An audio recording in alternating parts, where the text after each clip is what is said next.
بەنای خۆی بەرز و بیاوتە جوانترین سڵاویەمەتان پێشکەش ئازیزان و خۆشەویستانی پرۆگرامی پەیامی ڕۆژ با خۆشحاڵیەوە ئەم ڕۆژ لا پرۆگرامێکی نوێ لەگەڵ هاوکارم جەلال بە کۆمەڵێک تەور بەرگە بابەتی نوێ و هاتوونەتەوە خزمەتان بە هیوای ئەوەی کە تەواوی بەرگە بابەتەکانی ئەم ڕۆژمان جێگای سوود و ڕەزامەندیەوەی عزیز و خۆشەویست بێت و بتوانن تا کۆتایی بینەری پرۆگرامەکەمان بن. سپاس شێدا. بەناوی خوای پەروەردگار ئازیزان و خۆشەویستان سڵاوی خۆی گەورەتان لێبێت. بابەتی یەکەمان قسەکردنە لەسەر ڕۆڵی کەناڵی ئاسمانی پەیام و بەگشتی کەناڵ ئاسمانیەکان هەرچەندە لە دنیای ئەمڕۆی سۆشیال میدیادا توانم بڵێم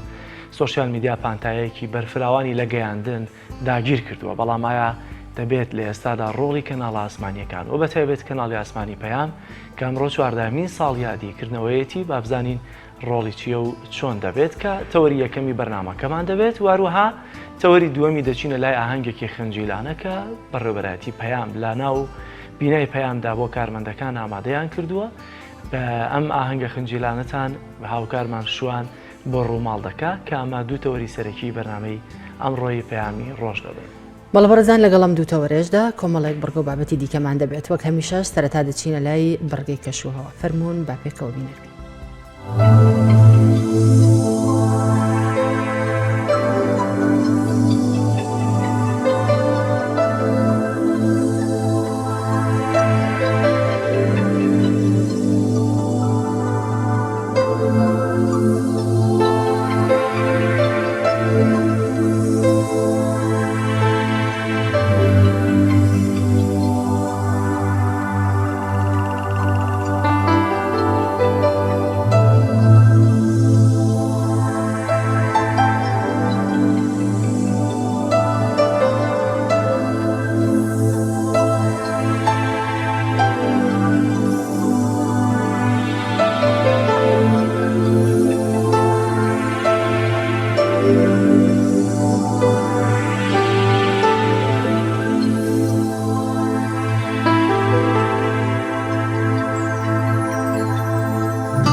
بەڵازیزان تەوەری یەکەم وەک ئاماژەمان پێکرد باس لە ڕۆڵی کەناڵی ئاسمانی پەیام وار بەگشتی کەناڵ ئاسمانیەکان دەکەین. دیارە لە سەردەمێک کە کەناڵی ئاسمانی پەیام وەک یەکەمین کەناڵی ئاسمانی کوردی ئیسلامی لەدایک بوو یا دامەزرا سەردەمێکی جیاواز لە ئێستا بوو کە لە ئێستادا سۆشیال میدیا پانتایەکی بەرفراوانی لە گەیاندن داگیر کردووە. ئەو سەردەمەی کە هێشتا متوانم بڵێم کورد یاخۆت چەرمەسەریەکانی کورد وەکو خۆی نەدەگەیەنرایە دەرەوە، واروها بڵندگۆیەک نەبوو بۆەوەی کە دەنگە ناڕازیەکان لە ناو هەرێمی کوردستاندا بەرز بکاتەوە بۆ بەرپرسانی باڵای هەرێمی کوردستان یا بەگشتی دەردەدڵی خەڵک بکە. کەناڵی ئاسمانی پەیام دامەزرا چەندە بە شوێنە کەناڵی دیکەمان هەبووە، بەڵام کەناڵی ئاسمانی پەیام وەک یەکەمین کەناڵی ئاسمانی ئیسلامی کوردی لەدایک بوو. با بزانین ڕۆڵی لە ڕابردوودا چۆن بووە و لە ئێستادا ئایا ڕۆڵی کەناڵی ئاسمانی لەم سەردەمەیەدا هێشتا ماوە چی بکەین بۆی کە ڕۆڵی حەقیقی خۆیان بیژێڕن. لەسەرم بابەتە میوانداری زۆر بەڕێز دکتۆر یەحیا ڕێشاوی مان کردووە کە مامۆستای زانکۆ. دکتۆر گیان بەخێر بیت. بەخێر بیت. کاکتۆر ئەگەر سەرەتا باکێک بکەین بۆ ڕابردوو و کاتی کە کەناڵی ئاسمانی پەیام دادەمەزرێت ڕۆڵێکی تایبەتی دەبێ، بینەرێکی جیاواز لە ئێستای دەبێ. گرنگی و کاتە لە چیدا بوولەوەی کە بەو شێوازە خەڵک تا مەزورە بینینی کەناڵێکی ئاوا بوو؟ بەناوی خۆی گەورە سەرەتا پیرۆزبایی لە بەڕێزتان و لە بەڕێوەبەری کەناڵ و کارمەندانی پەیام و بینەرانی پەیامەکەم بە هۆنی ساڵیادی دامەزراندنەوە هەروەکو دروشمی کەناڵەکەش بەڕاستی و بەڕاشکاوی و منیش بەڕاستی و بەڕاشکاوی قسە بکەین لەسەر ئەم ئەزمونە. دیارە ئەزمموی کەناڵی پەیام ئەزمونێکی جیاوازە بەو اعتیبارەی ڕەنگە لە سەرەتای دامەزراندنی جۆرێک لە وەکو چاڵنجێک وا بوو بێ، وەکو تەحەدایەک بوو بێ بۆ ئەو کەسانی کە لە ناو میدیای ئیسلامی ئیشەکەن بۆ دامەزرانی کەناڵێکی ئاسمانی. دیارە ڕەنگە ئێستا دروستکردنی کەناڵ کارێکی ئاسان بێ بەڵام بۆ ئەو سەردەما کە تایە کەناڵی ئاسمانی پەیام دامەزرا لە بەدڵنیاییەوە ڕاڕایەک و قەلەقێک ڕەنگە هەبوو بێ لە نێو دامەزرێنانی کەناڵەکە بۆ ئەوەی کە ئایا تۆ چۆن تەعامل لەگەڵ هەواڵ و لەگەڵ راپۆرت و لەگەڵ داخوازیەکانی خەڵکاکەی چۆن تەعاملەکەی لەگەڵ ناڕازەکانی شەقامە چۆن تەعاملەکەی لەگەڵ کەیسە جۆرا و جۆرەکانە ئایا چۆن هاوسەنگەکە لە نێوان سیاسەت و بانگەوازە چۆن تەعاملەکەی لەگەڵ بەرنامە جۆرا و جۆرەکانە ئایا ئەو شتانی کرد لە ڕووی شەرعیەوە جایز نییە جایز ئەمانە هەمووی بەدڵنیاییەوە ڕەنگە جۆرێک لە خەمی بۆ دامەزرێنەکانی کەناڵەکە دروست کرد بەڵام خۆشبەختانە کەناڵی ئاسمانی پەیام توانی بە هێزەوە دابەزێەوە من پێم وایە ئەم کەناڵە ئەوەی کە جای ئەکاتەوە ئەوەی مۆرکێکی تایبەت بەخۆی هەبووە بەمعنە لاساییکەرەوەی کەناڵەکانی کە نەبوو ئەمە یەکێکە لە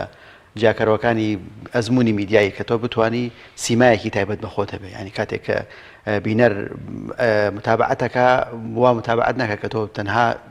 دووبارەکەرەوەی هەمان ناوەڕۆک و ستایلی بەرنامەکانی کەناڵەکانی کە یاخود ئەزمونە میدیایەکانی تری ئەم کەناڵە بە حکومی ئەو کەسانی کە لێرە ئیشانەکە پێشتر ئەزمموی میدیایان هەبوو لە بواری ڕۆژنامە ئەزمونونەکان نەقل کرد بۆ بواری کەناڵی ئاسمانی و خۆشبەختانەوە ئەو چەند ساڵی تەمەنی کەناڵی پەیام ئێستا ژمارێکی دیارە لە ساحەی میدیایی هەرێمی کوردستانە و ئەوەش کە یەکەم ئەزمموی میدیای ئیسلامی بۆش هەر جێگەی دڵخۆشیە و دووبارە پێرزبایتان لێکم و کەواتە کەناڵی ئاسمانی پەیام وەکو یەکەم کەناڵی ئیسلامی کوردی چ گۆڕانکاریی لە میدیای کوردیدا دروست کرد من وازانم بینەرێکی زۆر تامەزرۆی ئەوە بوون کە شوێنێک هەبێت دەلاقەیەکە بێت کە لێەوە ئەو بابەتانە ببینن یاخود ببیستن کە تێرکەری حەز و خواستەکانیانە بە شوێن ئەمە ئەگەڕان و کەناڵی پەیام و کەناڵەکانی ئیسلامیەکانی تریش وەڵام دەرەوەی ئەم داخوازیە بوو و توانی ئەو فەراغ و بۆشایی کە هەبوو لە ئیهتیمامدان بە کەلتوری نەتەوایەتی کورد بە ڕەسەنایەتی کورد بە بواری پابندبوون بە ئاینی ئیسلامەوە بەوەی کە وێنای کورد لە دەرەوە چۆن پیشانە درێژکە تۆ بەشێکی زۆر ئەم کەناڵە یەکێ لە ئامانجە گەورەکانی کەناڵی ئاسمانیەوەی کە تۆ بتوانانی ئەم پەیامە بگەینی بە دەرەوە دیارێکێک بەشێکی زۆر لە جالی کوردی بوونەکە لە دەرەوە بوون لە هەندەران ئەیانویست لە شوێنێکەوە ببینن کە میلەتی کورد مسلمانە مزگەوتی هەیە منارەی هەیە بانگی تیادرێ نوێژووی جەماعەتی تایە خەڵکی بانخوازی تایە خەڵکی خێرخوازی تایە خەڵکی تایە کە پەرۆشی ئاینی ئیسلامن بەداخەوە کەناڵەکانی کە ئەم وێنایان پیشان نایە و هەتا نایانەوێت ئەم وێنەی پیشان بدرێ من وازانم یەکێک لە تەسیر و کاریگەریەکانی کەناڵی ئاسمانی پەیام و کەناڵی ئاسمانی ئیسلامیەکانی تر ئەوە بوو کە کەناڵەکانی تریشی ناچار کرد کە جارێک کە بگەڕێنەوە بۆ ئەوەی پێوتر ڕەسەنایەتی ئەوەی کە ینی کللتوری نەتەوەی کورد ئەوەی کە خەڵک یان شانازی پێوەکە لە ئاینی ئیسلام یەکێک بوو لە ئەو خاڵانەی کە وای کرد کەناڵەکانی کەش ئەم کارە ئەنجام بن و ئەو فەزایی کە تایە کەناڵی ئاسمانی پەیام دروست بوو فەزایەک بوو کە دەبوو کەناڵێکی وا دروست بێ و داخوازەکانی خەڵک لێرەوە تێر بکرێەوە من ناڵێم لە سەداسەد هەموو ئەو حەز و خواست و ئارەزوانی کە خەڵک هەی بۆ لە کەناڵێکی ئیسلامیە لە ناو کەناڵی پەیام یاخود کەناڵەکانی کە ئیشباع بۆ تێر بووە بەڵام بەشێک لە ئەو داخوازیانە تێر بۆەوە ڕەنگە بۆ ئەوی بگێت بە نەتیجەیەکیش ئایا ڕۆڵ و کاریگەری ئەم کەناڵە یاخود کەناڵەکانی کە چیە زیاتر پێویست بە توێژینەوەی زانستی و بەڕاپرسی و بەمانە هەیە بۆی بگێتە ئەو نەتیجەی کە ئایا فعلا ئەو فەراغ و بۆشایی کە هەیە ئێستا لە ساحەی کوردیا لە بواری میدیایە چەندێک تێر بووە تەمانە بێ هەمووی بەراوردش ینی بەراوردیکەین بە ئیمکانیات و قدرەتی ئەم کەناڵانە ئایا چەندێک توانە و قدرەت و ئیمکانەتیان لە بەردەستایە بۆی بتوان هەموو حەز و خواستەکانیان تێر بکەن من دڵنیام کەناڵی ئاسمانی پەیام و کەناڵی ئیسلامیەکانی تریش هەر ویستیانە بە منە لە دەرەوە نووسینگایان هەبێ مەکاتیب بیان هەبێ بۆی دەنگی ئێرە بگەن یا لە دەرەوە بەڵام ڕێگە ئیمکانێتەکە ئەو یارمەتی نەیابن باشە کاکتۆر دوو بابەت هەن کە لەوەتی پەیام هەیە دەیگرێتە بەر یەکیانەوەی کە لە ڕووی پەروەردە و بانگەوازەوە نایەوێ ئەمە شتێک بێ داڕانی هەبێ لەگەڵ یا چوە ڕەنگە بەشێک بێ لە ئامانج و لارکی بەشێکی شێوەیە کە دەیەوێت بڵندگۆی خەڵکی مەزلوم مستەملێکراو بێ واتە بە واتاکەی دیکەوە ئۆپۆزیسیۆن بێ چاودێرێکی باش بێ بەسەر حکوومەت و دەسەڵاتدارانەوە ئەم دوو ڕەوتە کە هێناوێتی لەو سەردەمەوەی کە دەستمان پێکردووە هەتا ئێستا کە هەیە ئەتوان بڵێم کێوی ئەم دوو بابەتە چۆنە ئەگەر هەڵسەنگاندنێکی بۆ بکەی لە 2008ەوە کۆتایی 2008ەوە کە دەست پێ دەکات تا ئێستا کە 21ەکە ناڕزایەتیەکانەوە خۆیەتی بانگواز و پەروەردە شتێک نییە بڵێ کە کۆتایی هاتووە و با ئیدیت منیش تەواوی کەم خۆی ینی وشەی هەڵسەنگاندن و تەقیم کە ڕۆبەڕووی ئێمە کرێتەوە تۆزێک لە وەڵامەکەیە يعني بە ئاسان ناتوانین وەڵام بێنەوە چونکە گاڵی تەقیم کەڵی هەڵسەنگاندن یعنی ئەبێ بچتە بواری ئەکادمی و علمی و زانستیەوە بەڵام ئەتوان بڵێم وەکو بینەرێک من قسە بکەم بینەرێکی بەردەوامیش نەوتەوە من ناکرێت بڵێم لە بدایەتی کەناڵەکە تا ئێستا بەردەوام متابعی بەڵام يعني بە حکمی تەخەسوس پسپۆرەتەکەم ناچار بووم کە متابعی ئەم کەناڵ بکەم بەڵام هەندێک ناوەند هەن دکتۆر ببوورە دەتکەنە بینەری وانە هەندێک میدیان هەن بە زۆر دەتکاتە بینەری ڕاستە يعني ئەوەی وەکو ملاحظ وەکو تێبینیکار لە ڕەوشی ئەم میدیایە طبعا ئێستا خۆشبەختانە ئەوەی کە ئێوە ئێستا ناوتان ناوە تۆڕ ینی تۆڕی میدیایە کۆڵەوە شتێکی زۆر باشە تۆ ینی بدایەت کە ئیشەکەی بە دەست پێکەی بە کەناڵێکی گشتگیر دوای هەستەکەی کە ئەم گشتگیرێتە ڕەنگە ناتوانێت هەموو ئاماژەکانی تۆ جێبەجێ بکە مەجبوری ینی ئەکێتە کەناڵێکی سیاسی کەناڵێکی بانخوازی وەرزشیەکە بتوانانی دراماجیاکەیتەوە تەمە لە هەموو دنیا ئەم ئەزمون و ئەم تەجروبەیە هەیە ینی ئێمە بیرتان بێ کەناڵی ئاسمانی جەزیرەکە دامەزرا بدایەت بە کەناڵێکی سیاسی دامەزرا دوای سەیریان کرد لایڤ و ڕاستەوخۆبوونیان زۆرە کەناڵێکی لایڤیان جیا کردن جەزیرە مباشر دوای سەرەکەن دیکۆمنتاریەکان لێرە جێی نابێتەوە کەناڵێکی دیکۆمنتاریان جیا کردەوە بەهەرحاڵ یعنی ئەو يعني بابەتانی کە تۆ ئەتەوێت بینەری تێر بکەی ئەوەیە ڕەنگە لە کەناڵێکی گشتگیرە نەتوانی ئەو جۆرە ئیشباعەکەی ئەگەر چی تا ئێستش ئەزمموی کەناڵی گشتگیر هەر هەیە لە ئاستی جیهانی من ناڵم بە تەواوەتی نەماوە کەناڵی گشتگیرەکانەوەی کە هەموو بابەتەکانی تیا عەرزەکرێت بەڵام بە حکمی میدیای تایبەتمەند و پسپۆڕەتی و تەخەسوس پێیا بوون وانە وردە وردە تۆ واقعەکە وات لێکە کە لەو گشتگیرێتە ئەبێ وردە وردە دوورکەویتەوە ینی ئەگەر دامن ئیمکانێت هەبێت تۆ ئێستا ئەو هەموو ئەزمونە میدیایەکان کە لەسەر ئاستی هەرێمی کوردستان جیهانن هەمووان زۆربیان ناوە تۆڕ شەبەکە ینی شەبەکەیەکی میدیایە کە ڕادیۆ هەیە بۆ نمونە سایتی هەیە کەناڵێکی وەرزشی ڕەنگە هەبێ کەناڵێکی سیاسی إلى آخره ئەوەی کە یارمەتیدەرە بۆ ئەوی تۆ ئەم هەدەفە تحقیقەکەی بوونی کەناڵە مەحەلەکانە لە هەرێمی کوردستانە ئەوەی کە تەنها هەرێمی کوردستانە پەخشەکانی کەناڵی ئاسمانی یانی تۆ توانی ئەم مەرجنی هەموو کەناڵەکانت کەناڵی ئاسمانی بن ینی بتەوێت بچکۆ ئیمکانەتێکی زۆریەوێ و ڕەنگە قودرەتی توانای ئەوەت نەبێت لەبەرەوە بۆ جیاکردنەوەی ئەمە ئەو کارە ئەنجام بێت خۆی ینی ئەوەی کە ڕەنگە لە 100% کەناڵی ئاسمانی پەیام نەیتوانی بێ ئەو هەدەفە تحقیقە کە تەنها بواری هەواڵ و سیاست بێ واقعەکە فەرزێکە لەسەر ینی واقعی هەرێمی کوردستان ناچار تاکە تۆ دەستبەری بۆ هەندێک بابەت کە بابەتێکن کە نەچێت ناو خانەی هەواڵ و سیاستەوە هەتا کەناڵەکانی تریژ ینی ئەوانەی کە هەر صرف خۆیان ناوناوە هەواڵ و سیاست هەر جارە هەندێک بابەت معالەجاتەکەن کە ناچێتە هەواڵ و بواری هەواڵ و سیاست ینی بۆ بەرنامەیەکی ئاینە کەناڵێکی ئاسمانی هەواڵ و سیاستە چیەکە ینی کەناڵەکانی علمانەکانیش ئەو جۆرە بەرنامە هەیە کەناڵێکی هەواڵێکی بەرنامەی وەرزشیان هەیە کە دیسان هەواڵ و سیاست نییە ینی لەبەرەوە تۆش هەندێک بابەت و ئەحداس ڕۆیان کە واد لێکا کە دەستبەری بۆ ئەو مەجارنە بەڵام بوونی کەناڵێکی تر لای ئێوە کە کەناڵی بانگەوازە واز یارمەتیدەرە بۆ ئەوەی کە تۆ ئەم ینی نەجیاکەیتەوە ئەم دوو مەجالە کە مەجای بانگەواز و مەجای سیاست تەمان ئەمە ڕنگدانەوەی ئەو واقعە هەیە کە لەناو حیزبی سیاسی ئیسلامی هەیە کە چەندێک سیاست و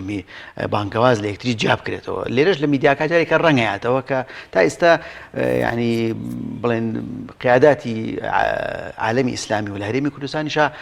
سەرکەوتوو نەبوون لەوەی ئەم دوو بوارە جیاکەنەوە هەریەکە لە بواری خۆیانش بکات چونکە ڕەنگە تا ئێستاش ئەو قەناعەتە دروستنەوە بکە ئەم دووبارە جیاب کرێتەوە زۆر باشە مامۆستا لە ئێستا ئەبینین کە چەند کەناڵێکی ئاسمانیمانەیە کە بە ئاشکرا هەوڵی تێکدانی کولتور و ئەخلاقی کۆمەلگا دەکەن لە ئێستایا تۆ ڕۆڵی پەیام چۆن ئەبینی لەمڕۆ تا چەند هەوڵیاوە یاخود تا چەند ئەخلاق و کولتوری کۆمەلگای کوردی کە کۆمەلگەیەکی ئیسلامی پاراستوو خۆی ینی دەستگا ڕاگەاندنەکان ئەرکیان لە ئەستۆیە یەکێک لەو ئەرکانەوەی کە تۆ پاراستنی کللتور و شناسی خەڵک یەکێک لەوانە پێدانی زانیاریە ینی هۆشیاریکردنەوەی خەڵکە جۆشدان و تعبیەیە کەناڵی ئاسمانی پێمەش مەفروزە ئەم ئەرکە بگرێتە ئەستۆی و خەڵک واتەوە قوعیلەکە کە ئەوەی کە جەنابەت ئشارەتی پێکەی کە بریتە لە پاراستنی کللتور و ینی سیمای ئیسلامیانەی خەڵک مەفروزە پێیان ئەم دەورە ببینەوە بینی وشێتی و توانوێتی ئەم کار ئەنجام ئەوەی کە بدایەتی پرسیارەکەت کە وتت هەندێک کەناڵ هەن کە کار لەسەر ئەوەکان طبعاً ئەگەر تۆ بتەوێت باس لە دیموکراسیەت بکەی باس لەوەی کە ئازادی بە خەڵک بی مەفرۆزە تۆ بیزاعەکەی تۆ ئەو شمەکەی کە تۆ عەرزەکەی ئەوەندە بەهێز بێ وەکو جەناب شارتە پێکرد کە بێ کەمەندکێش بێ یەکتام و کە ئەبێ ئەو کەناڵە خۆت کەمەندکێشەکە مەفرۆز ئەم کەناڵە وا بکات خەڵک دوورکەوێتەوە لەو شتێک کە تۆ قەنەعەتی پێینی ینی بەوە نابێت تۆ ئەویتر بسڕیتەوە یاخود ڕێگە بەونەی ئەو هەناسەنەیە یاخود محارەبەی بکەیت ئەبێت تۆ جۆرێک لە شمەکێکی وا عەرزکەی چۆن مارکێتێک ئەتوانێت وا بکات خەڵک سەرنجی خەڵک ڕاپکێشێ بەبێ ئەوەی دژایەتی مارکێتێکی کە بکە هەر دموکراسیەتە ناوێنراوە مەبدە سوق ینی بنەمای بازار ینی لە بازارە چۆن هەرکەس حڕ و ئازاد دەشتی خۆی عەرزەکە شمەکی خۆی نمایشەکە تۆش لە بواری میدیا حڕ و ئازادی لەوەی چی خۆی عەرزەکە تۆشتی خۆت عەرزکە وردە مەفرۆزە تۆ سایتەکەی تۆ کەناڵەکەی تۆ ڕادیۆکەی تۆ ڕۆژنامەکەی تۆ وردە بینەر و بیسەر و خوێنەر بۆ خۆی ڕاپکێشێ و جەماوەرێک لە دۆری خۆت کۆکەیتەوە وای لێبێ خەڵک بە شوێن سێرچی کەناڵەکەەوە لە ڕێزبەندی کەناڵەکانە تۆ بێنێتە پێشەوە ینی ئەگەر وای لێبێت تۆ لە ڕێزبەندی کەناڵەکە توانیستە کە هەج ماڵێک ڕەنگە بە ڕێزبەندی کەناڵەکە بزانانی ئەمە چ متابعی چ کەناڵەوە چ سەر بە ئایدیای کەواتە دکتۆرەمە بە چ ڕێگایەک دەکرێت وەک زانین لە ئێستا زۆربەی تاکەکانی کۆمەڵگە ئەوەندەی سێری ئەو پرۆگرام و بەرنامانە ئەکەن تااقەتی ینی کەناڵەکانی دیکەیان نیە ئەمە بە چ ڕێگایەک دەکرێت ئەبێت چی بکرێت یەکەم میدیا وەکو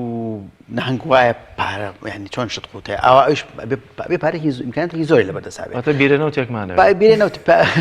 یادانە بیر لە بیرەنەوت نەکەنەوە بەڵام بیر لەوە بکەینەوە ئەو خەڵکانەی دەوڵەمەندن خێرخوازن يعني أبي قناعات إن الله قناعاتيان بودروزن أبي قناعاتي زيادتريان بودروز بوجه دواي ميديا شو كيستودو جاندني بياما كانت ترويجدان بخود جاندني مفاهيم جوانا كان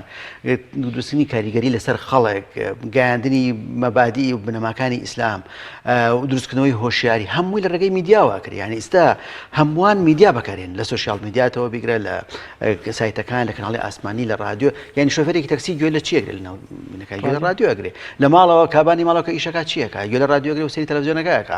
خەڵک گەنجەکان چی بەکارێن سوشیال میدیا بکەن لەبەرەوە چەندێک پارە خەرجکەی لە بواری میدیا ئەوەندە قازانجی لێکێت یەک خاڵێکەژەیە کە لە پاڵ ئەمە ئەویش مەبدەئی کرانەوەیە یعنی بەڕاستی کەناڵە میدیای ئیسلامیەکان ئەبێ ڕادەی کرانەوەیان زیاترکەن بەڕووی خەڵکە ینی ئەبێ کەناڵ تۆ بەلاتەوە تەبیعی بێ کە لە کەناڵەکەشدا ڕەخنەت لێ بگیرێ بەلاتەوە تەبیعی بێ کە لە کەناڵەکەشدا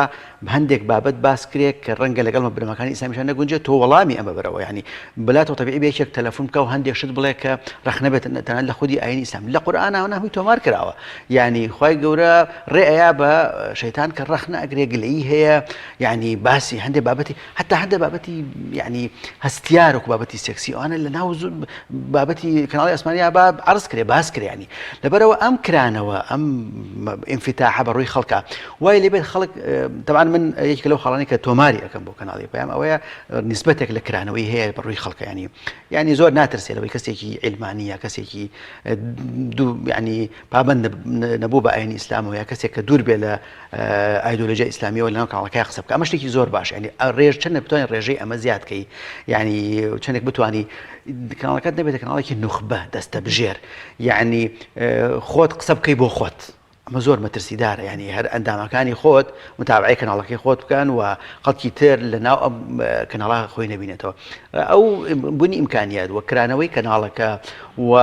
ینی خەم خواردنی زیاتر لەیان قیاداتی ئەحزابی ئیسلامیەوە بۆ ئەم میدیایە و ئەزانم وا ئەکات کە ئەم کەناڵانە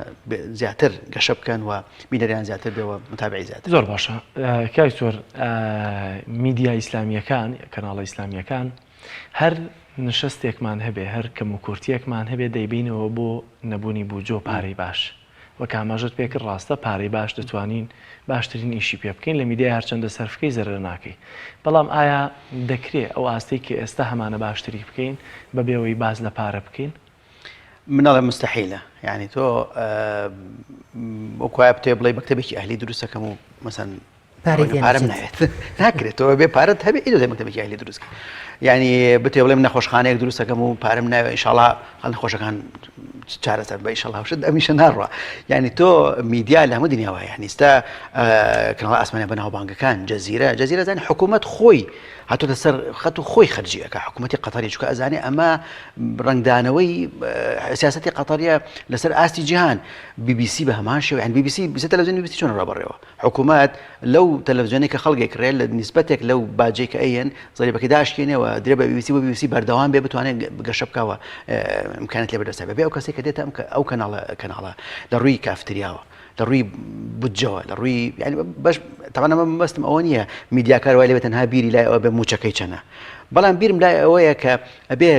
ژینگەیەکی لەبار هەبێ بۆ ئەوەی ئەم میدیاکارە بتوانێت ئیبداع و داهێنان بکات بیر لەوە نکاتەوە یعنی ناکرێت کابرا میدیاکار بێ و بیر لەو بکاتەوە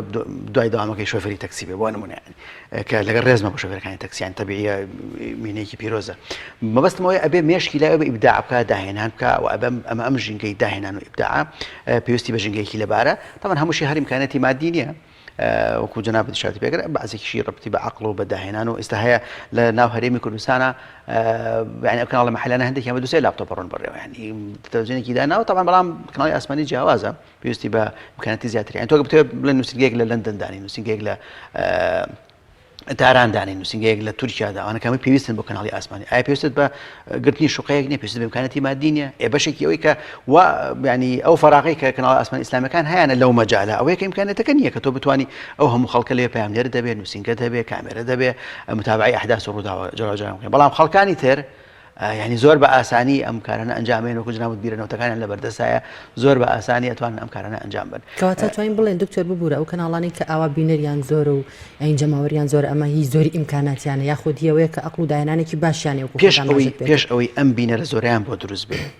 وەسعی کەناڵە ئاسمانیانە چۆن بوو لە ڕووی امکانیت و لە ڕووی ستۆدیۆ و لە ڕووی هیچ یعنی ئەستان نەتەزانی شتێکی بە ناوی کەناڵ یعنی ئەستان خەریک بوو کەناڵە ئیسلامیەکان بنەم نافیز بوونە یەکەم یعنی بەڵام دوایی ئەوان بیریان لەوە کڕۆ کە ئەمە بەڕاستی پێویستی بە خەرجی هەیە پێویستی بەوەیە کە امکاناتی بخرێتە بەردەست هەر بۆیە هاتن نەخشە و پلانێکیان داناوە سەرکەوتوش بوون لە پلان نەخشەکانە کە امکاناتی زۆریان خستە بەردەست ینی بودجەی کراوەیان خستە بەردەست هاتن بازنەکەشیان کردەوە ئەو کرانەوەیان دروست ئەو کرانەوە زۆر مهمە ینی سەمن دوێنێ متابع کەناڵێکی ئاسمانی عیلمانی مەکرد بۆ نمونە لێکی لە بەرنامەکانیە کەسێکی ناو کە ئیسلامیە و بەرنامێکی لەسەر کردەوە دوای چون سێری ئەرشیفی کەناڵەکەم ئەو بەرنامەیەم کرد سێرەکەم لە ناو کەسایەتەکان کە متابعی کرد 5-6 کەسیان کەسایەتی ئیسلامی ئەو کەناڵێکی ئەلمانی بتوانێت ئەوە بکە نەترسێلەوەی کەسێکی ئەبێ ئێمە زیاتر کرانەوەمانەوێ کە کەسێک بێنین کە دوور لە ئایدۆلۆژیا حەقیقی ئێمە و قسەی خۆی بکە و خۆی لێرە بینێتەوە بڵێ کە حەقەکەش بەیەمەیە حەقەکەش بەیەمە تۆ ئەبێ نەترسی لە مادام ڕاستی کە لای تۆیە ئەبێ نەترسی لەوەی کە کەسێک بینی کە قسەی بکە خوا نەخواسە مەترسی بێ بۆ سەر زۆر باش کاکتۆر لە ئێستا دنیای سوشیال میدیا خۆ دەزانین چۆن پانتایی داگیر کردووە بەڵام کە باس لەوەکی وەرن با مەسروفاتێک لەم کەناڵەیە بکرێ لە ئاسمانیا بکرێ ئاسمانی و ئەوە هەر هاوڵاتیەکی یاسایی جواب دەدات وەڵە کێ سێری تەلەڤیزیۆنەکە مۆبایلەکەیە کەواتە لەم کاتانەیە لەم زروفەی کە ئێستا هەیە کەناڵێکی ئاسمانی چی بکە بۆی سنگ و قورساییە بینەری ئەسلی خۆی بۆ بگەڕێتەوە خۆی ئەم حقیقەتەی هەنێک کەس پێی گەشتووە کە سوشیال میدیا بە تەواوەتی بۆتە مەترسی بۆ کەناڵە تەلەڤیزیۆنەکان من لەگەڵ ئەو بۆ چۆنانی یعنی ئەمە من زۆر جار لەگەڵ خوێندکارەکانم ئەم ڕاپرسی ئەنجامەیەم ئەڵێم ئەم کامیان ئێستا بۆتە بەدیل و ئەلتەرناتیڤ هەتا ئەچەند خۆی ئەم سوشیال میدیا و میدیای نوێ پێوترێ میدیای جێگرەوە میدیای بەدیلانی بەڵام ئەڵێم ئایا لە 100% ئێستا فعلا خەڵک وازی لە تەلەڤیزیۆن هێنا و سەیری سوشیال میدیا کاتەمان ئەڵێم بەس پەلەمەکەن لە جوابدانەوە زۆری نەی خوێندکاران بەڵێ هەر ئەو قسەی کە جەنابەت کرد بەڵێ ئێستا سوشیال میدیا و تۆڕە کۆمەڵایەتیەکان بۆتە بەدیل و خەڵک متابعی تەلەڤیزیۆن ناکە من دەڵێم باشە جارێکە بگەڕێنەوە بۆ ناو ماڵەوە بگەڕێن بۆ لای دایکتان بچنەوە بۆ دیهاتەکانی کوردستان بچنەوە بۆ ناو بازار بچنەوە بۆ ڕێستۆرانتەکان بچنەوە بۆ قاوەخانەکان بگەڕێنەوە بۆ هەندێک شوێنی تر وردە دیمەنەکە بەرفراوانترکەن ڕەبتی مەکە بە خۆتەوە چونکە زۆربەی ئەم قسانەکە ئەیکەن زۆربەی گەنجن ئەو گەنجەی کە خۆی متابعەکە حکومەکە دەرەکە ئەڵێ ئەمە بۆتە بەدیل و بۆتە ئەلتەرناتیڤ من پێم وایە تا ئێستاش لەسەر ئاستی جیهان تەلەڤیزیۆنەکان منافسەیەکی بەهێز هەیە لە نێوان هەردووکیانە ڕەنگە لە من تەسەوڕەکەم لە یەک ئاستا بنیانی و بینەری تەلەڤیزیۆن تا ئێستاش هەیە حتا بیسەری ڕادیۆشتمان تا ئێستا هەتا خوێنەری ڕۆژنامەش هەیە بە حسابی هەرێمی کوردستان کە خەڵک ڕۆژنامە ناخوێنێتەوە لەسەر ئاستی جیهان ئێستاش ڕۆژنامە وەسیلەیەکە خەڵک ئەیکڕێ و متابعەیەکە لەبەر ئەوە تەلەڤیزیۆن تا ئێستاش میوانی ماڵەکانەوە تا ئێستاش خەڵک متابعی تەلەڤیزیۆنەکە بە شێوەیەکی گشتی و من پێم وایە بڕیارە سازەکان و ئەوەی کە ڕەبتی بە بودجەوە هەیە ئەوەی کە ڕەبتی بە هەڵبژاردنەوە ئەوەی کە ڕەبتی بە قەرارێکی سیاسی حکوومەتەوە ڕەبتی بە چارەنووسی خەڵکەوەی خەڵک لە تەلەڤیزیۆنەوە متابعەکە وەک ئەوەی لە سوشیال میدیا و شوێنەکانی کە متابعی بکە لەبەر ئەوە دڵخۆش بن بە ئیشەکەتان لە کەناڵێکی ئاسمانیەوە مەزان ئەوە بۆتە هەڕەشە ڕاستە ئەوەشی کە متابعی سوشیال میدیا کە جارێکە لێەوە ئەوێتی تەلەڤیزیۆنەکە بکە یعنی متابعی وەسیلەکە ئەکە نەک متابعی سوشیال میدیاکە. دکتۆر پێتوانێت لە کاتە هەستیارەکانە ئەوە قسەی یا سەنگی مەحەگ لای کەناڵەکەی تا لای سوشیال میدیاکە متمانە تا ئێستش لای کەناڵە ئاسمانەکانە متمانە خەڵک متمانەی زیاتری بە هەواڵێک بە زانیاریەک بە ڕووداوێک بە مقابلەیەک بە چاوپێکەوتنێک بە بابەتێک هەیە کە لە ناو تەلەڤیزیۆن هەوڵابێتەوە و من پێم وایە لە داهاتووە ڕەنگە ئەم جیاکاری هەر نەمێنێ بەمەعنا شتێک نەمێنێ بە ناوی ڕۆژنامە و رادیۆ و تەلەڤیزیۆن و سوشیال میدیا کەسش هەیە تەمان کۆکەرەوەی هەمووان لە یەک شتابێ لە یەک ئامێرابێ کەوەی ماڵتی میدیا و کەوەی کە ئێستا هەمومان تەلەموسێکینەوە واقعەکە کاستی بێگەن کە تۆ لە ناو ئایپادەکە تا ڕۆژنامە خوێنیتەوە هەر هەتا وایان لێکردۆ شێوازی لاپەڕە هەڵەیەیتەوە ینی لە ناو ئایپادەکە تا متابعی گوێ لە بەرنامێکی رادیۆیی یەکری هەر لەوێش دیسانەوە سەری درامایکی تەلەڤیزیۆنیەکەی هەر لێەوە متابعی هەواڵەکانەکەی لەبەرەوە ئەم جیاکاریەوە ئەم منافەسەیە لە نێوان کەناڵە ئامرازە میدیایەکان ئامرازە میدیا و جۆرەجۆرەکانە من پێم وایە لە داهاتووە نامێنێەوە ئێمە ئەبچینەوە یەک جۆر ئامرازی میدیایی کە هەمومان لەو جۆرەوە متابعی سوشیال میدیاکەین متابعی تەلەڤیزیۆنەکەین گوێ لە رادیۆیەگرین ڕۆژنامە خوێنینەوە وای لێ دێت کە ئەم ینی هەڕەشە و منافەسە کە لە نێوان هەردووکیانێکە ڕەشە و منافەسەیەکی طبیعیە چونکە هەر لە درێژایی مێژووی ئامرازەکانی ڕاگەیان بەردەوام ئەم هەڕەشە و منافەسەی هەبووە کە ئامرازێکی کە هاتووە بۆ تا هەڕەشە بۆ ئەوی پێشخۆیوە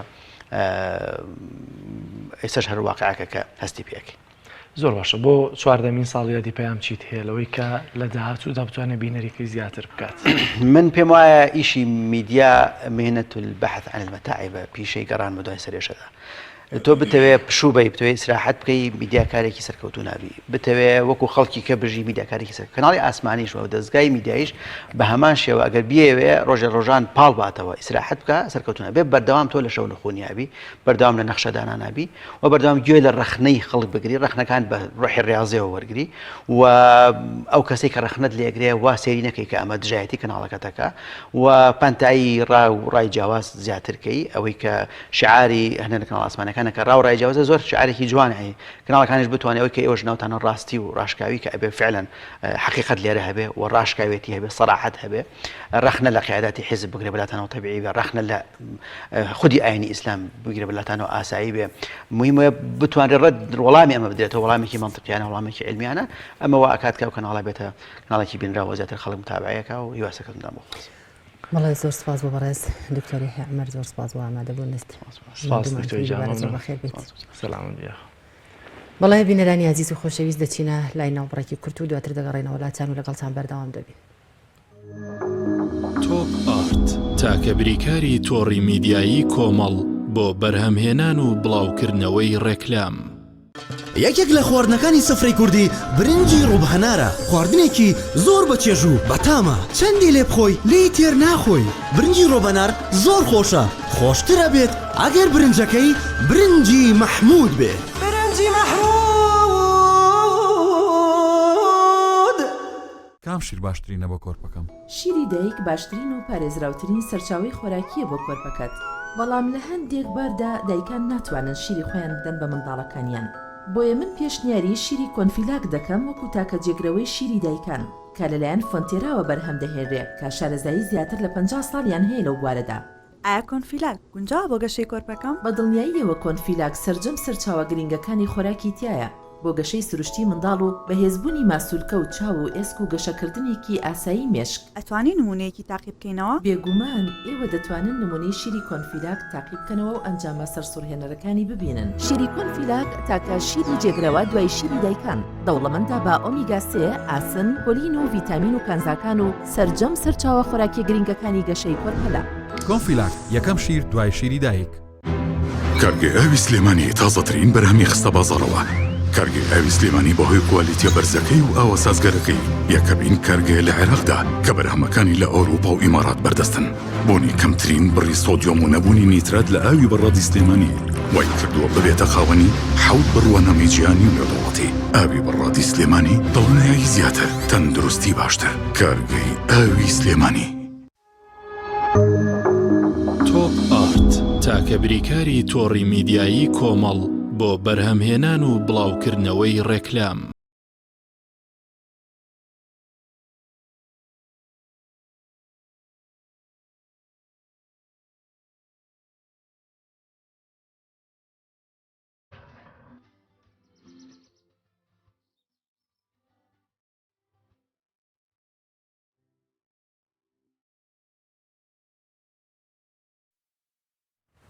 بەڵە بەڕێزان هاوکارمان ئازاد ئۆمەراوی ڤیدیۆیەکی بۆ ئامادە کردوین سەبارەت بە ناوی گەلی خاڵەڕەش فەرموون با پێکەوە بینەری ئەو ڤیدیۆ بین.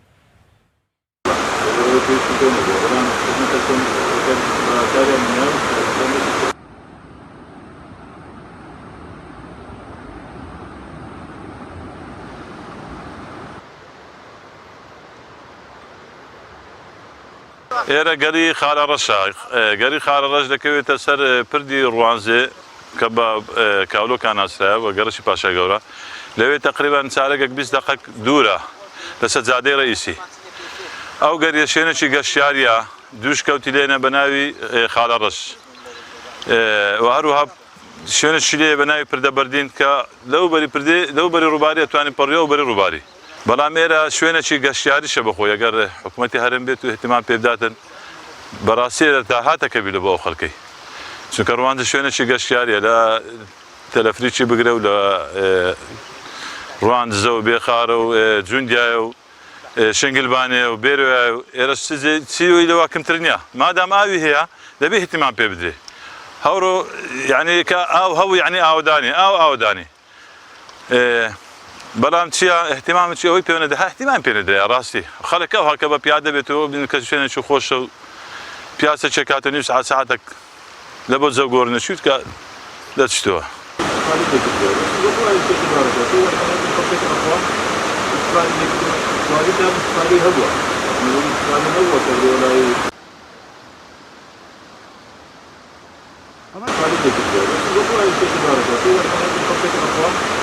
ئەوە خاڵەڕەشە لە شوێنە شێدارەکان ئەڕوێ ئەو جیایە بە کەڵک دێلۆ دەرمانی کلیەی خەڵک زۆر بەکاری دینی و لە هەمانیش کاتیشدا شێوازی جیای ئەو جیایی زۆر فەرقی هەیە لەگەر شێوازە جیایەکان ئەو جیایەکانی بەهاری هەمووی بەرەوسەرەوە ئەڕوا تەنها تاکە جیایە ئەوە کە ڕاستەوخۆ لە شاخەکان دێتە خوارێ قەدی ڕەشە گەڵایەکانی سەوسن بۆ دەرمانی کلیەی بەکاردێ لەو دەرمانە کلیەش خەڵک زۆر جار باش بڵێن وشتی ئەکاتۆ هەیە هەر بە سەوزی وەچی چای دەدێمەنێن ئەکوڵینن ئەوجا کە کوڵاندیان وەکو ئەیپارزنن وچی ئاوەشی بڵێن هەندێک سبەینا ئەخورێتەوە و لە هەرچ کاتێکی بخۆیەوە ئەو جیایە دەرمانە لۆ کلیێت ئەوە ئێرانە ناو گەڵی ڕەواندزەیە بەڵام گەڕەکێک هەیە گەڕەکی پاشای گەورە لە کە پێڵێن گەڕەکی پاشای گەورە کاولۆکان پێشتر کاولۆکان بووە ئێستا گەڕەکی پاشای گەوریە شێوازی ڕێچکەکەی لەوێن دەرێەوە دەست پێ ئەکات دێت بۆ ئێرانە ڕێگایەکە 20 دقەی دوورە بە پێیان هەتا ئەگاتە ئێرانە و دوو جێشن هەنە لێرانە خاڵە ڕەشی یەکە من هەیە کە ئێرانەیە و خاڵە ڕەشی دووەمیش تقریبان ڕێی 5 دقەی دیکەیە کە ئایگەینێ لە خواردترەیە.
بەڵازدان و خۆشەویستان ئەمڕۆ 14مین ساڵیادی دامەزراندنی کەناڵی ئاسمانی پەیامە. پەڕێبەتی کەناڵی ئاسمانی پەیام لە ناو خودی بینایی کەناڵەکەدا ئاهەنگێکی خنجیلانەی ساز کردووە بۆ کارمەندەکانی.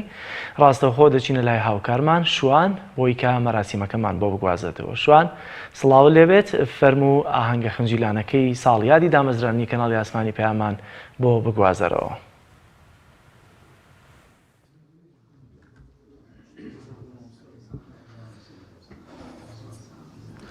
بەناوی خوای گەورە و میهرەبان بینەرانی عەزیز دووبارە سڵاوتان لێبێ و ئەم کاتتان باش لە 14هەمین ساڵ ڕۆژی یادی دامەزراندنی کەناڵی ئاسمانی پەیام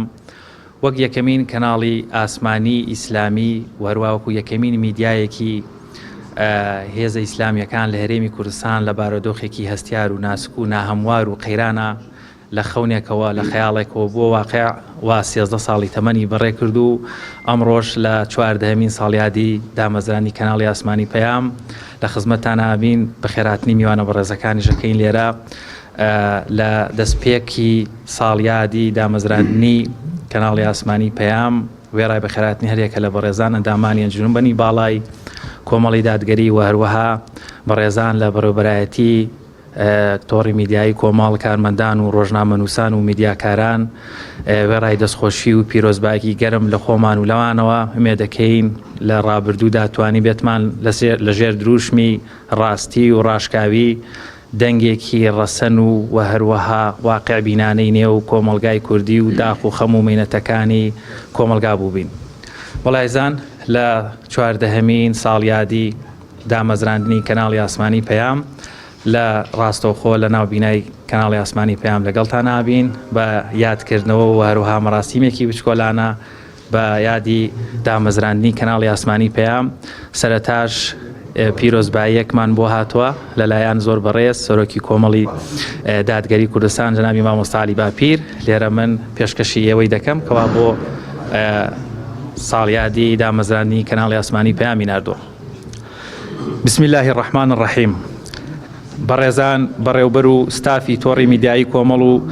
تێگەڕای ئەندام و کادێر و کارمەندانی بە بۆنەی 14هەمین ساڵ ڕۆژیکردنەوەی کەناڵی ئاسمانی پەیامەوە دەستخۆشی و پێزانینم پێشکەش بە هەموو لایەکتان دەکەم و خوا بە باشترین شێوە پاداشتی هەموو لایەکتان بداتەوە لە هەڵە و پەڵە و کەم و کوڕیەکانیشتان ببورێ. بەو بۆنەیەشەوە بە پێویستی دەزانم چەند خاڵێک لە خزمەتانە عرض بکەم. بێگومان بەردەوامبوونی ڕاگەیاندنکارانی ئێمە لە کەناڵی پەیام و بانگەواز و سرجەم کەناڵەکانی دیکەماندا و خۆڕاگریان لەسەر هاوکاری کەمی ژیانی سادە و کەم ئامرازی مادام نیەتێکی ساغ و خواویستانە ئاوێتە وێ شانازێکی گەورەیە بۆ دنیا و قیامەتان و پاداشتێکی بەرزی هەیە و ئێمەش پێزانین و سپاسگوزارین. هەتا دەتوانن باشاشە و بڵندگۆی ڕاگەیاندنتان بەڕووی تێگڕای دەنگە دلێر و بوێر و ڕازگە و دڵسۆزەکاندا کراوە بێ و هەمیشە دڵسۆزی هەموو لایەک بن و بەردەوام لە سەنگەری ستەمدیدان و ماف پێشێلکراواندا بن و هەرگیز لە حەق گوتن و ناحەق پوشەڵکردنەوە سڵ مەکەنەوە.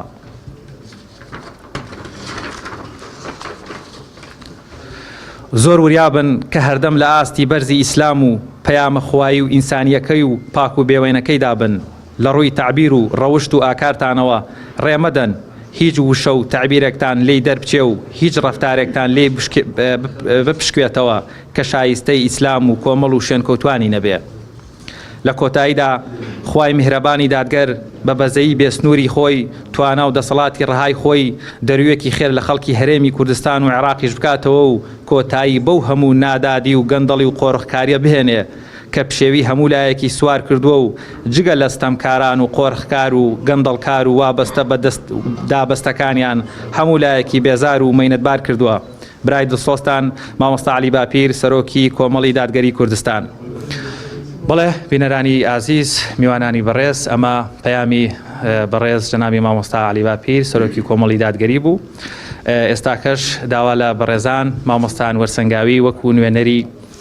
ئەنجومەنی باڵای کۆمەڵی دادگەری کوردستان دەکەین لە ساڵیادی 14هەمینی دامەزراندنی کەناڵی ئاسمانی پەیام تەشریفیان بفەرمێت بۆ پێشکەشکردنی وتەی ئەنجومەنی باڵای کۆمەڵی دادگەری. خۆش بێ.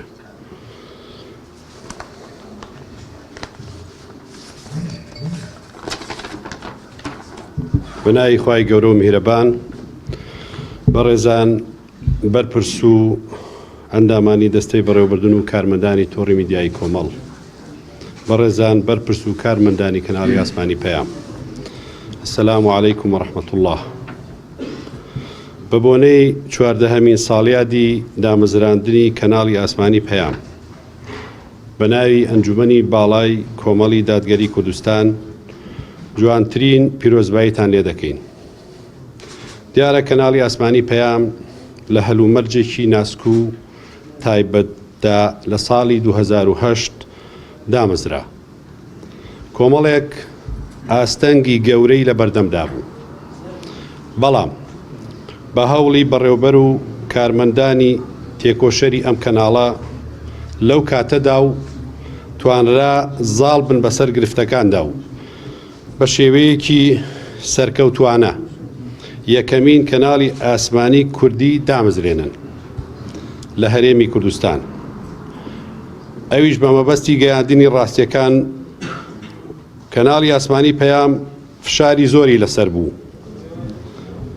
ویستراوە بێدەنگ بکرێ. بەڵام بە هیمەتی بەڕێستان و جەماوەری دڵسۆزی کوردستان بەردەوام بووە. هەروەها گرفتی کەمی دارایی کێشەیەکی تری ئەم کەناڵە بووە کە خۆشبەختانە کارمەندانی ئەم کەناڵە لە سەرەتاوە تا ئێستا پێشمەرگانە کارەکانیان بەڕێوە بردووە و لە چاو ڕاگەیاندن کار و کارمەندانی کەناڵەکانی تر کەمترین موچە و هاوکاریان وەرگرتووە کە ئەمەش بۆتە هۆکاری گەشەکردنی ئەم کەناڵە. کەناڵی پەیام سەرەتایەکی باش بوو بۆ ڕاگەاندنی کۆمەڵ. هەر بۆیە لە کۆنگرەی سێیەمی کۆمەڵ بڕیادرا تۆڕی میدیایی پێک بهێنرێ و چەندین بەشی تری ڕاگەاندن بچنە پاڵ کەناڵی پەیام بۆ خزمەتی جەماوەری کوردستان. یەکێک لەو بەشانە کەناڵ هەروەها کەناڵێکی پەروەردەی تایبەت دروست بکرێت ناو تۆڕ بە ناوی کەناڵی بانگەواز. هەروەها بەشەکانی تری وەک دیجیتال میدیا و ناوەندی لێکۆڵینەوە و چاپەمەنیەکان و ڕادیۆی پەیامی قورئان و ئەکادیمیای پەیام و ناوەندی هەواڵ لە ناو تۆڕدا پێکهێنران هەروەها ناوەندی بەرهەمهێنانیش لە ناو تۆڕدا پێکهێنران و ئەوانیش خزمەتی بەرچاوی ڕاگەاندنی کۆمەڵیان کردو و دەکەن. لە کۆتاییدا جارێکی تر پیرۆزباییتان لێ دەکەین و ئومێدی هەنگاوی گەورەتر و سەرکەوتترتان بۆ دەخوازین. ئەنجومەنی باڵای کۆمەڵی دادگەری کوردستان. وەسەلام عەلەیکوم. زۆر سپاس بۆ بەڕێز مامۆستا. بێگومان ڕاستی و ڕاشکاوی دروشمەکەی پەیام لە ماوەی ڕابردووی کارکردنیدا توانیوێتی بە فعلی لە کاری ڕۆژنامەوانی و میدیاییدا بیسەلمێنێت. ئەمەش بۆتەوەیەوەی کەوا بە شێوازێک توانین بڵێ میدیایەک بووە کەوا مۆرکەکانی نیشتیمانی و ئاینی و کۆمەڵایەتی پێوە بوو و هەروەها بە تەواوی مانا لە خزمەتی خەمی خەڵکو و هەموو لایەنێکدا بووە. ئێستاش داوا لە بەڕێز کاک محەممەد ئەحمەد بەڕێوەبەری گشتی تۆڕی میدیایی کۆمەڵ دەکەین لە 14هەمین ساڵیادی دامەزراندنی کەناڵی ئاسمانی پەیامدا بفەرمێت بۆ پێشکەشکردنی وتەکانی.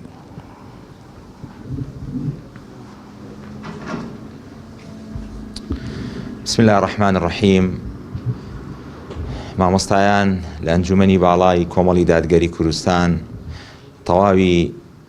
ئامادەبوانی بەڕێز لە ڕۆژنامەنووسان و میدیاکاران و برایانی بەرپرسی بەشەکان هەموو لایەکتان بەخێر بێن سەرچاو. لێرەشەوە بەڕێزان بیسەران و بینەرانی کەناڵی ئاسمانی پەیام، ئەمڕۆ ئێمە کە لێرە وەستاوین بەرامبەر تێپەڕاندنی 13 ساڵ لە تەمەنی پڕشکۆ و جوامێری و ڕازگۆیی کەناڵی ئاسمانی پەیام و پێنانە ساڵی 14هەمینەوە، بەو بۆنەیەوە پیرۆزبایی لە خۆمان و تەواوی ڕۆژنامەنووسان و میدیاکاران و کارمەندانی کەناڵی ئاسمانی پەیام و تۆڕی میدیایی کۆمەڵ دەکەین و پیرۆزبایی لە تەواوی خەڵکی کوردستان و هەواداران و متابعینی کەناڵی ئاسمانی پەیامەکەین. داواکارین لە خوای پەروەردگار قۆناغی ڕابردوو ئەوەی کە کراوە و ئەنجام دراوە جێی خۆشحاڵی و ڕەزامەندی خوای گەورە و پاشانیش مەڵۆیەک بێ بۆ سەر خەرمانی کاری ڕاگەاندن و میدیا لە هەرێمی کوردستان و بە ئومێدیشەوە ئەڕوانین بۆ کاری داهاتوومان کە چۆن بتوانین شان بەشانی سەرجەم میدیا ڕەسەن و بێرەکانی تر لە هەرێمی کوردستانە کاری جوانتر و ناوازاتر پێشکەش بە کۆمەڵگەی کوردی بکەین. بەڕێزان، بێگومان باسکردن لە مێژووی دروستبوون و هاتنەکایی یەکێک لە کەناڵە جوانەکانی هەرێمی کوردستان لە کات و ساتێکی گرنگ و پڕ هەستیاری هەرێمی کوردستان کارێکە کە ئێمە ناتوانین بە ئاسانی تعبیری لێ بکەین بەڵکەوەی کە ئەتوانین تعبیری لەکەین مێژووی 13 ساڵی ڕابردووی ئەم کەناڵە جوانەیە کە خۆی سەلماندوێتی کە جێدەستی خۆی کردوتەوە لە ناو کۆمەڵگەی کوردیا و توانیوێتی بەو پەیامە ڕاستی و ڕاشکاوی خۆی ئەو پەیامەی کە هەی بووە چ وەک کۆمەڵی دادگەری چ وەک میدیایەکی ڕەسەن بە خەڵکی هەرێمی کوردستانی گەیاندووە و لەو ڕۆژەوە ویزگەی جوان و پڕشکۆی تۆمار کردووە. بۆیە دەستخۆشی لە ئەو بەڕێزانە ئەکەین کە بەردی بناغی ئەم دامەزراوەیان دامەزراندووە بە تایبەتی جەنابی کاک حاجی فاروق کە وەکو یەکەم بەڕێوبەری ئەم دامەزراوەیە بووە بەداخەوە ئەمڕۆ بەهۆی کارێکی تایبەتی خۆی و نەیتوانی لەگەڵمان ئامادە بێ و هەموو ئەو بەڕێزانش کە لەگەڵ بەڕێزیا کاریان کردووە تاوەکو ئەم کاروانە پڕشکۆیان گەیانۆتە ئێستا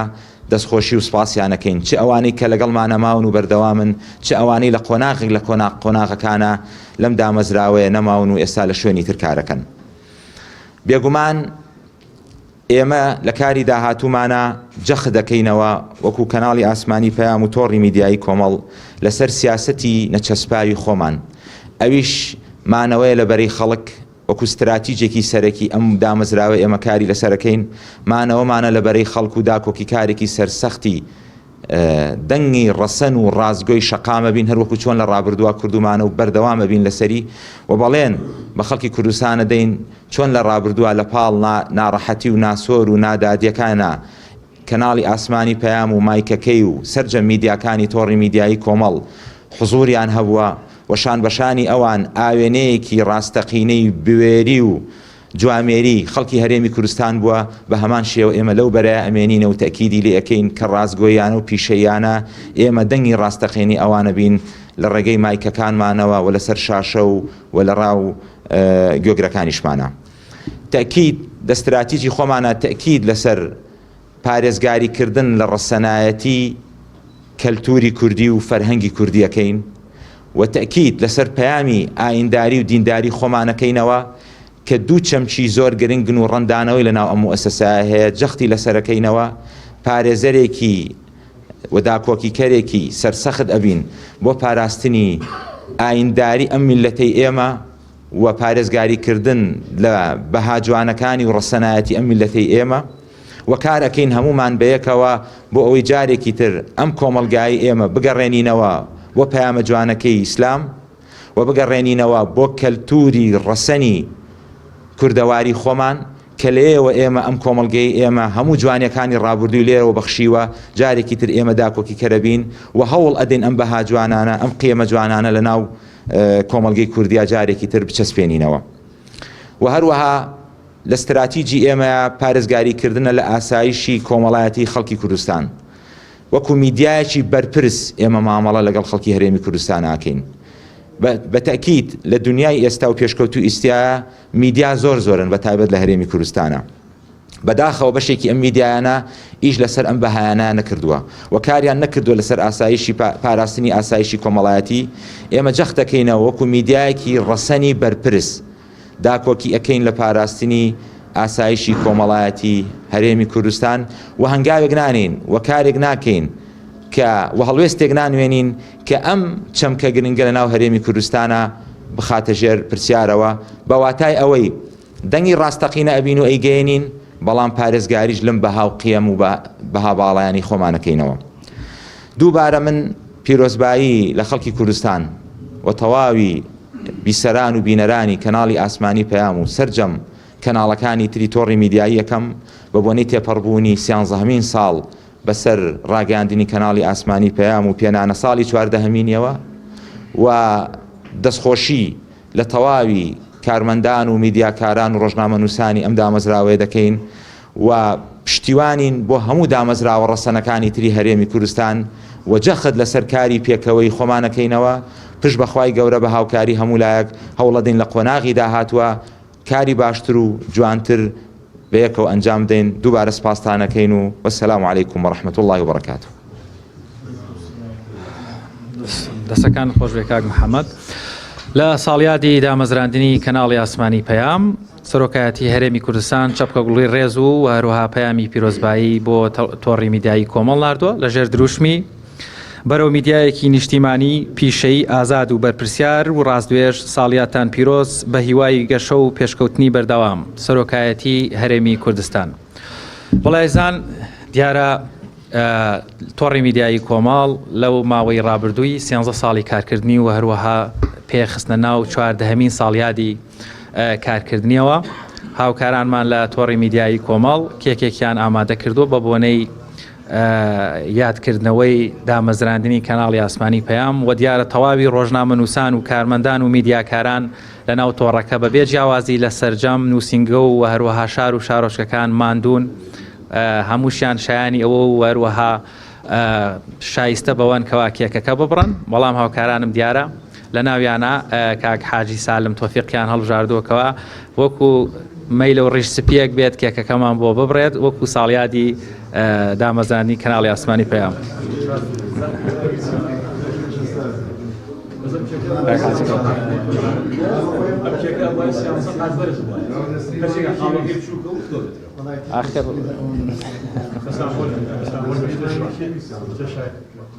بەلەمە کەکە حاجی با کامێرەکەت دەسەر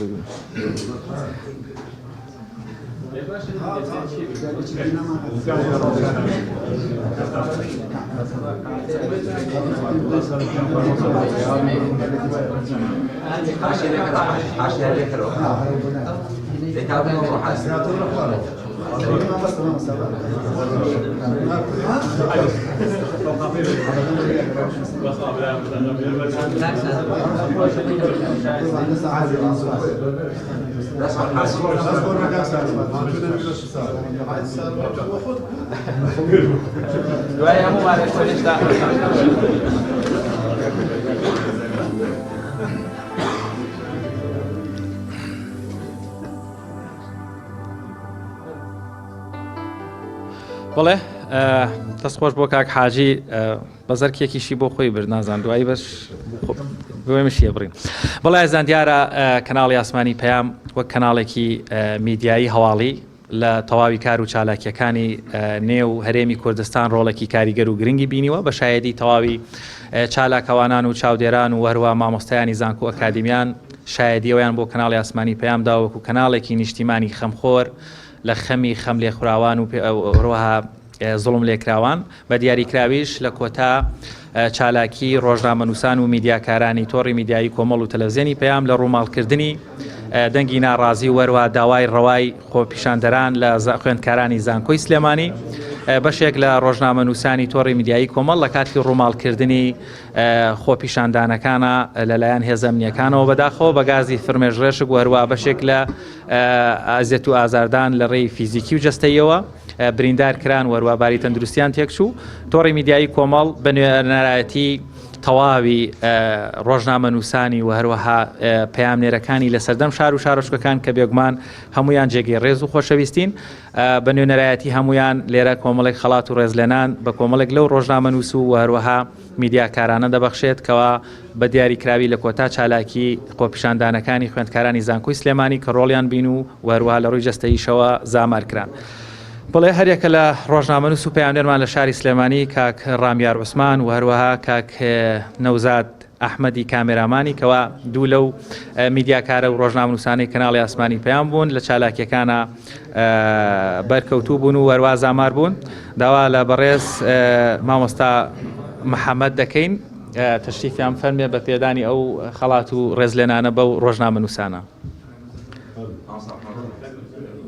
مامۆستاکان تەشریفتان بێن نێرەوە کاک ڕامیار فەرموو.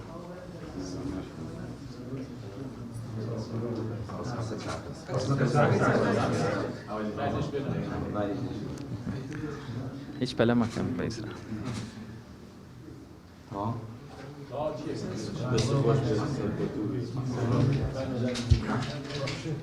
کاک نەوزاد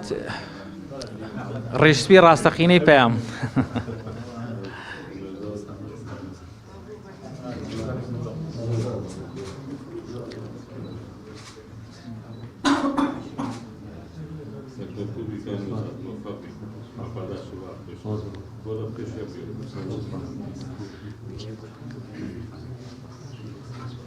زۆر باشە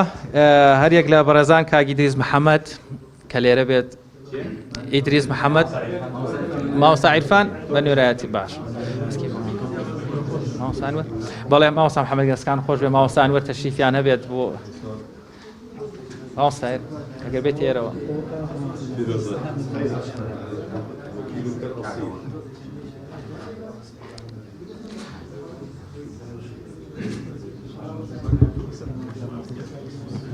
دەستەخان خۆش ماوەسان وەرگان دەستەکان خۆش بێ سپاس دەکەین کاک یونس عەبدوڵڵاش هەر لە هەولێر بوو زۆر زۆر باشە کاک چیانووری و پەیامنێرمان لە کەرکووک ماندوو بۆ لەوێ تەشریفمان فەرمێت جنابی مامۆستا ڕێبوار ئەگەر تەشریف فەرموون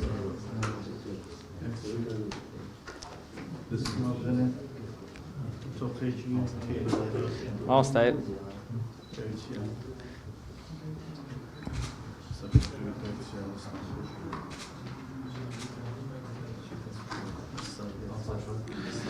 دەستەکان خۆش مامۆستا بەگەن دەست خۆش بێ کاک هەرێم نامیقیش هەر لەگەڵ بەڕێز دوانێ کاک چیا مادام لێرێ با تەشریفیان بێنن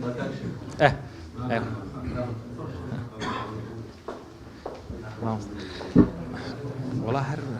مامۆستا ئاسایی وەرەوەرە بۆ ویست ئەوانە نازانم کیان کەسیان بۆ نەنووسراوە کێ بانکە محەممەد شێخ خەلیل بەتەسەر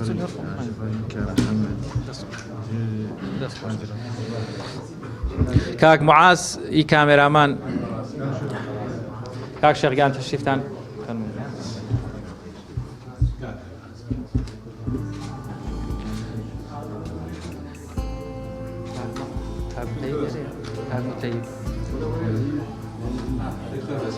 کاک ئەحمەد بەکر لێرەیە کاک ئەحمەد فەرموون مامۆستا عەباس تەشریفتان بێنن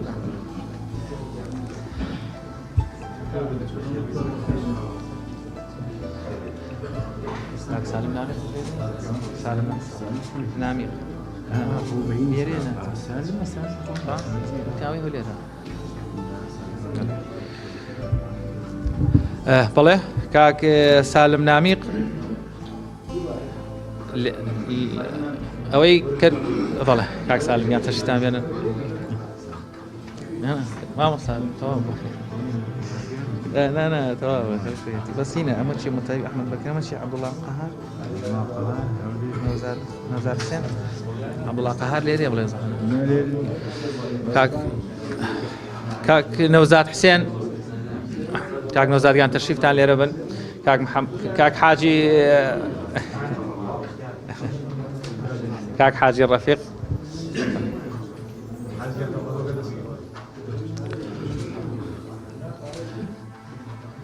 تماسة كسرنا ليرة والله دوالا برفسي نوسيكي هوليرة كين لبريكاك عبد الله قهاريش بيت أجر ليرني كاك محمد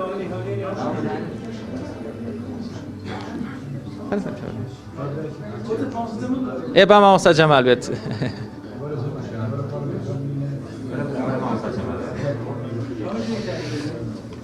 ها سعيد جزنا ما وطني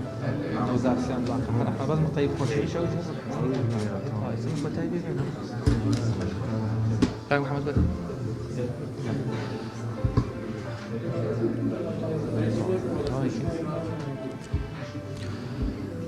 بله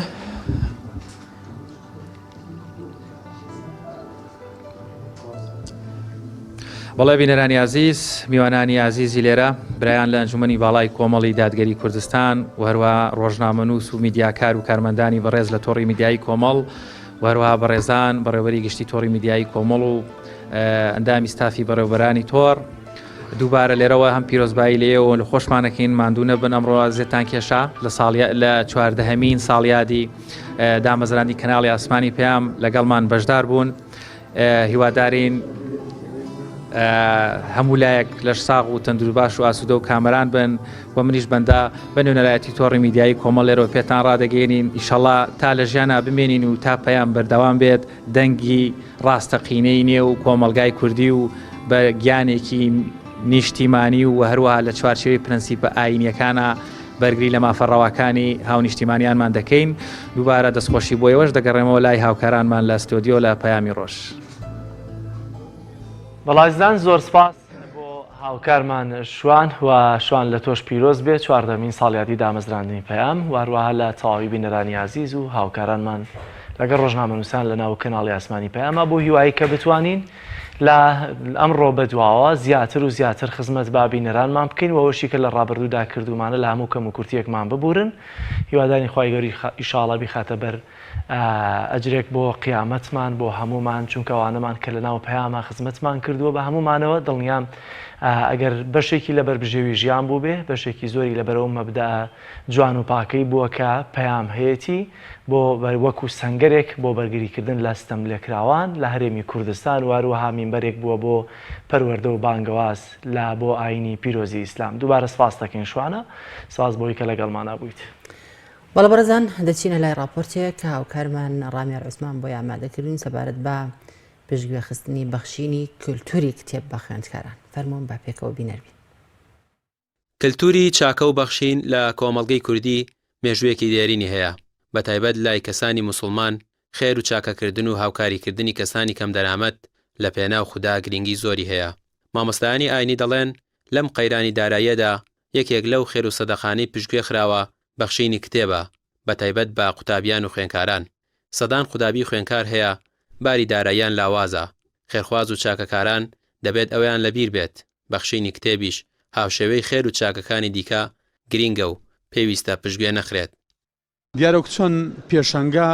عەرز و نمایش و خەرمانی کتێبە بەڕاستی مەوسیمەکەیشی مەوسیمی خەرمانی خێری دەوڵەمەندانە. خۆزی هەموو ئەو خۆزی دەوڵەمەندانمان ئەو دەوڵەمەندانە دەبن کە پێغەمبەر دەفەرمی عەلەیهی سەڵات وسەلام لا حەسەدە ئیلا فی اثنتین دەفەرمێ غیبتە و ئێرەی جوان و چاک نییە ئیلا بە دوو کەس نەبێ. یەکێکیان خوای تەعالا بەهرەی عیلم و قورئانی پێداوە شەڕش قورئان دەور دەکاتەوە. یەکێکی تریشیان خوای تەعالا مڵک و ماڵ و سامانێکی پێدا ئەو مڵک و ماڵ و سامانە بەی خۆی نازانێ بەی خوای دەزانێ بۆی هەر دەرگایەکی خوای واڵا ببێ لە ڕووی دەعوە و بانگەواز و خزمەت درێغی ناکە و بەڕاست و چەپ لە پێناویدا دەبەخشێ. چونکە ئینسان کاتێک کە دەمرێ پێغەمبەر دەفەرمی عەلەیهی سەڵات وسەلام إذا مات ابن آدم انقطع عمله إلى من ثلاث صدقة جارية أو علم ينتفع به أو ولد صالح يدعو له. هر کاتێک مرۆڤ مردیش پەیوەندی بە دنیاوە نامێنێت تەنها لە سەر ڕێگەوە نەبێ. یەکی لەو ڕێگەیانە صدقة جارية واتە خێرێک کەوا بەردەوام چاکەکەی نەبڕاوە بێ لە دوای مردنیشی ئینسان پلەی پێبەرز دەبێتەوە. ئەویش چییە؟ بریتە لەوەی کە هەندێک مصحەفی بۆ مزگەوتێک هەدیە کردووە یان کتێبی خوێندن کتێبی تعلیمی منهەجی مەدارسی شەرعی بۆ قوتابیان کە دەستیان نییە بکڕن یان هەندێک کتێب مەصدەر و سەرچاوەی دەعوە و بانگەواز و علم و فقه و شەریعەتن تەفسیرە فقه ئادابە ڕەوشتە ثقافەی ئیسلامی و دینیە ئەمانە بۆ تاڵیبی علم دەکرێت. بەڕاستی ئەمە دەبوو بۆ خۆیان بە تاڵیبی علم و بەزانان و ببانخوازان بڵێن ئەوانێک کە خوا پێداون بڵێن کاکە هەر کاتێک کاتی کتێب پێشنگە کتێب هاتە پێشەوە ئەوە پێمان بڵێن ئێمە لە خزمەتان داین چونکە ئێمە بە وەختی خۆمان دەبەخشین ئەوانیش با بە ماڵی خۆیان ببەخشین. زانایانی ئاینی دەڵێن سەدەقە و چاکەکردن بۆ دواڕۆژی بڕواداران پێویستە. سەدەقەکردنیش تەنها ئەوە نییە پارە بە کەسێک ببەخشیت یاخود مزگەوتێک دروست بکەیت. سەدەقەکردن لە کاتی ئێستاە بە قوتابیانی زانکۆ و پەیمانگەکان و قوتابخانەکانیش پێویست و گرینگە چونکە زۆربەی قوتابیان دۆخی داراییان لەو پەڕی خراپیدایە و نەک تەنها پارەی کڕینی کتێبیان پێ نییە بەڵکو توانای هاتوشۆکردن و خواردن و جلوبەرگیشیان سنووردارە. جێخۆیەتی ئینسان ئیشارە بەوە بدات چەنە پێت خۆشە کە بتانی کتێبێکی بە سوود بۆ خۆت بکڕی و بە هەدیە یا هاوکاریکردنی قوتابیەک بکەی ئەویژە بێتە سەدەقەیەکی جاری بۆ مانەوەی هەتاوەکو ئەو کتێبە بمێنێتەوە جێگای ئیسفادە بێ بۆ بابەتەکانی علم و زانست ئەبێتە سەدەقەی جاری ئینشاءالله بەپێی ئەو فەرمایشتە جوانانەی کە پێغەمبەر صلی الله علیه وسلم ئیشارەی پێداوە یەکێک لە سەدەقە جاریەکان بمێنێتەوە ئەو علم ينتفع به. کەسانی موسڵمان و بڕوادار پێویستە هەمیشە لە پێناو خودا و لە پێناو دواڕۆژیدا ببەخشێت و خێر و چاکەکردن لەگەڵ خەڵکیدا دەبێتە ڕزگارکەری. ئەوانەی توانای بەخشینیان هەیە و دەبەخشن خدا پاداشتیان بە چەند هێندە دەداتەوە و ماڵ و سامانیان بەرەکەتدار دەکات. ڕامیار عوسمان تایبەت بە پەیامی ڕۆژ سلێمانی.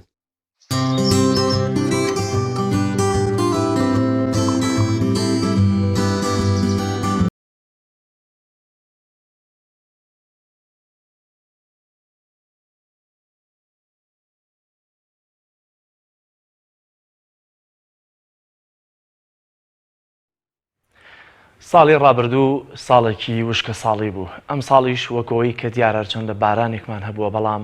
جارێکی تر ئاماژەکان بۆ دەچن کە ئەم ساڵی وشکە ساڵی بێ. بۆیە لە زۆر لاوە خەڵک نوێژە بارانە دەکاوە، تەنانەت حیوان و ئاژەڵ قوربانی دەکەن بۆی کە ئەم ساڵمان ساڵێکی پڕ باران و بەرەکەت بێت. لە دوهۆک نوێژە بارانە کراوە، لە هەندێک شوێنی تریش کراوە و ئێستش بەرەبەرە پلان و بەرنامە هەیە بەتایبەت لە ڕۆژانی هەینیدا بۆی کە بە کۆمەڵ بچنە دەرەوە و نوێژی هەینی ئەنجام بدەن. ئەمجد لە دوهۆکەوە ڤیتێکی بۆ ئامادەکردین لەسەر نوێژە بارانە، با بینەری بین بۆ هیوایی کە خوای گەور ڕەحمان پێ بکات و بارانێکی ڕەحمەتمان بۆ بنێرێت.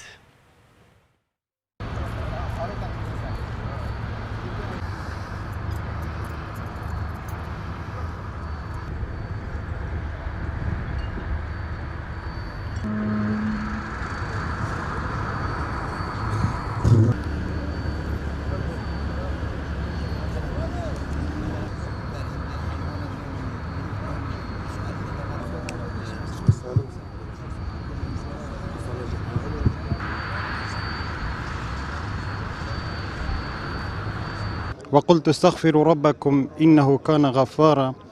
يرسل السماء عليكم مدرارا. يا ربي تبدأ ما بوراني بخاطر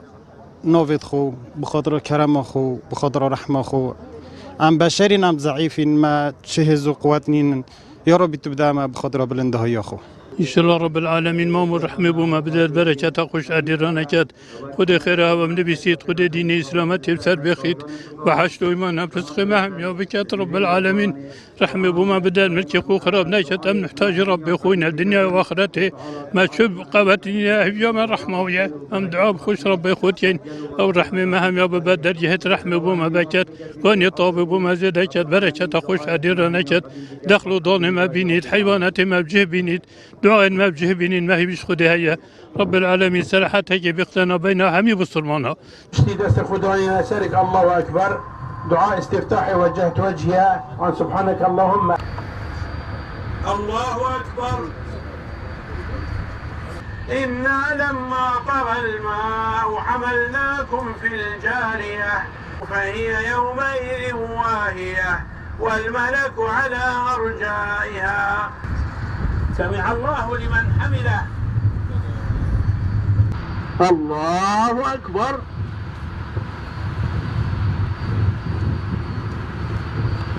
قطوفها دانية كلوا واشربوا هنيئا بما أسلفتم في الأيام الخالية. جلك فرا أم همي إنسان أفريكا أم جدل توبة بكين وهوارد خب بين دف رب العالمين كرب العالمين أفي عقبال سامراكت وباران رحمة بما بارينتن تأكيد باران رحمة بهمي تشتاقيكش دعاء بارانه كو پیغمبري عليه الصلاة والسلام نشما دايد بيجتن اللهم اسقي عبادك وبهائمك وانشر رحمتك وأحيي بلدك الميت. يعني باران نبز بو جوتيارا نبز بو مروفا بلکو بو جانورا بو هر تشتكي. يعني باران جيانه وقتی تهتن جیان جارا کدی دست پید کتوه و ام داخوازش اولیش نفس خود که پاشش همه انسانا جدل توبه بك. چونك سنتك السنة مؤكد شعيرك الشعائر الإسلامي ذلك ما يعظي شعائر الله فإنها من تقوى القلوب. أفاريك كام ديارت كان بيتفيات ياخو هوجي ياخو بيد صلاة ياخو نشيانت خو عجز خو ما عجز هاي ما نشيان هاي ما شياننا ما قوتنا ما دا صلاتنا چه درجه جنينا هوارا خو بجهي نجبلي درجه خد تعالى. دعاء يا رب العالمين دعاء وان بسلمان قبل بكت إن شاء الله. دعاء يا رب العالمين بارانا كما بين تخارة بارانا جيانا أبو همي تشتل سروي عردي جيانا أبو جيانا ورا جيانا أبو قلو جاي. إنه كان لا يؤمن بالله العظيم. الله أكبر. السلام عليكم ورحمة الله. طنقبي من وباران نهاتن طنقبي يا أم هنجد خير قلبي وخد تعالى قالك برحمة خد المشي إن الله يحب التوابين خد تعالى حسب